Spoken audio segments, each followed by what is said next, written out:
tình tôi luôn hay giá trên đường ở đây thằng hai này rồi cái chuyện đó chúng tôi làm này cái đó cũng như là chúng ta không có cái đó chắc cái đó là anh ta cho chơi không cho các bạn nào cái đó đi rồi sai ở đó có ai ra anh ta cũng không làm gì mà cũng đi thay cái chuyện là như tích mà làm cái đó là chung luôn tại đó thằng hai đó thằng lao viên mò răng trong cái nón miếng tất nhiên là mong ghê tại tập trung này làm cho cái cũng không ra đây là thôi anh ấy ra có ra đi ra đi lo ta tôi bắt cái đồ là pin lại đi pin biết cho cái tôi chứ không là mình nói được gì chứ không người kinh doanh anh ấy sáng tạo cái công ty tapi kita tidak mungkin untuk sistem modul ini aku ganti kalau normal ini kalian itu kan yang mau untuk dimulai lari satu larinya aku hari ini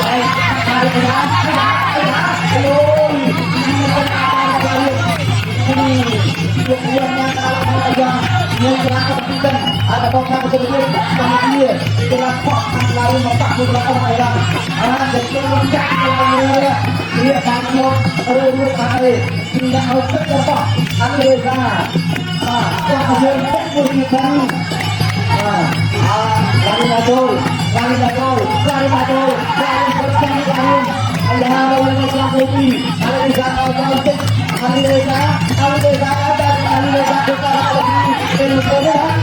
mana lebih berkat mungkin kampung tak boleh bermain dia dia lagi apa tu mesti boleh tangkap apa itu ya tanpa yang itu itu bagaimana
Tumi ke arah upahnya kemakan di bawah itu jangan kalau betul larikan kalau kita lari ke sokong kebaikan dari seluruh lari maju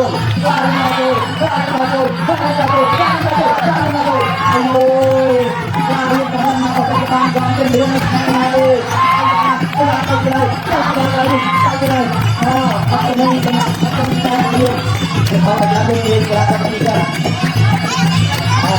Awal nak mereka pulang di dia, apa katakan kita lakukan ini hari pagi. Macam penting untuk lari. Lari mana tu kita akan sendiri baca apa pun kata nanti. Kalau kata maju, maju.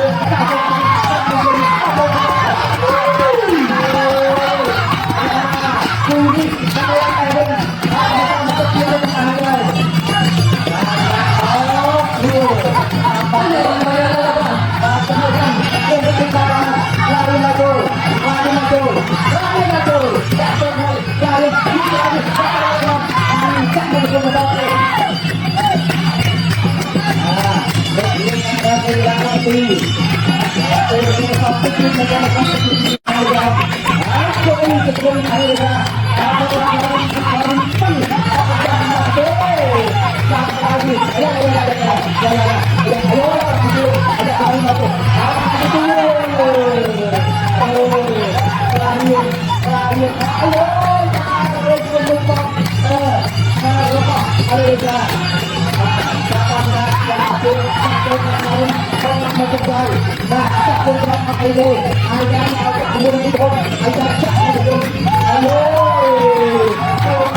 Nah,